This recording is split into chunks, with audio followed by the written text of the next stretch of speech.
Pokemon here. Today we're going to be talking about, can your Pokemon investment outperform the stock market? Let's talk about that. So to define stock market, we're going to be specifically looking at the S&P 500. And year over year, you can expect at least a 10% return. Now, obviously, some years are going to be astronomically higher. Some years are going to be a lot lower. But 10% is a good baseline. The first investment I'll look at is this base set Venusaur I bought back in 2020 for $140. And back then, $140 I would say was the average of what the base set Venusaur was going for. And to compare that with today, you could expect to get around $220. This is the most recently sold Venusaur based PSA 8. You may be thinking, wow, that's a pretty good return on investment there. But let's look at a graph here. So here we can see the growth of this Venusaur, and it's about a 57% increase in value. But when you compare that with the stock market, that's actually a really bad investment. Here's a plot of the growth of that same money, $140 on the S&P 500, and you should expect a 97% increase.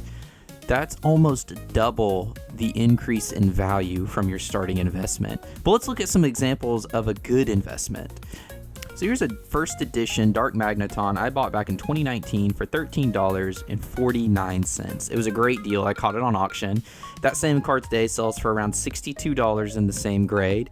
And when we plot that on a graph here, we're actually going to see that that is about a 377% increase. This was a great investment because when you compare that with the stock market in that same amount of time, you would only expect $32 return or 156% increase. Another great investment, outperforming the stock market by almost double. Our final card we're going to look at here is a Pidgeotto I bought back in 2019 for $33. This is a first edition base set, and today that same card sells for $199.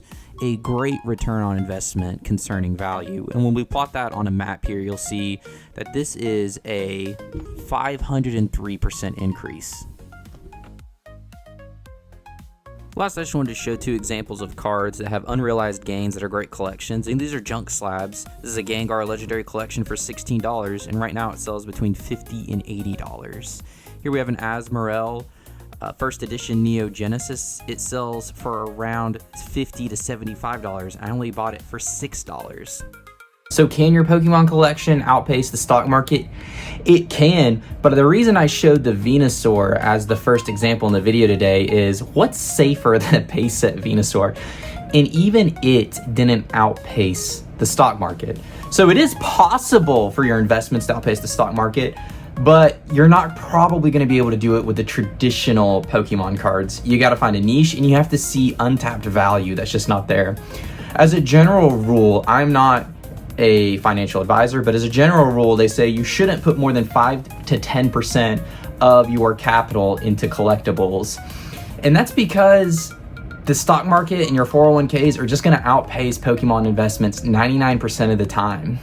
I have another video with some basic tips on how to get involved with Pokemon from an investment perspective to where you're not gonna break your bank, and I'm gonna link that in the related videos down below. But comment below, what are you currently collecting? And please consider liking and subscribing. It really helps push some of these videos out here, and appreciate y'all and I hope you have a great day.